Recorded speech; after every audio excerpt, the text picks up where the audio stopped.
Bharat Ratna doctor Babasaheb Ambedkar यांच्या अध्यक्षतेखालील मसुदा समितीसह घटना समितीच्या प्रयत्नातून साकारलेलं भारताचं संविधान 26 नोव्हेंबर 1949 रोजी संविधान सभेत सादर करण्यात आलं. आज 76व्या संविधान दिनानिमित्त अनेक उपक्रम राबवण्यात आले.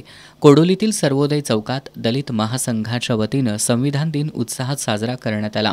यावेळी भारतीय संविधानाचं पूजन आणि भारतरत्न डॉक्टर बाबासाहेब आंबेडकर यांच्या पुतळ्याला मान्यवरांच्या उपस्थितीत पुष्पहार अर्पण करून अभिवादन करण्यात आलं. यावेळी अनिरुद्ध कांबळे यांनी भारतीय संविधानाच्या उद्देशिकेचं वाचन केलं. यशस्वी फाउंडेशनच्या अध्यक्षा विनीता पाटील आणि कोडोली पोलीस ठाण्याचे सहाय्यक पोलीस निरीक्षक कैलास कोडग यांनी संविधानाविषयी जागृती निर्माण करण्यासाठी सर्वांनी प्रयत्न करण्याचं आवाहन केलं.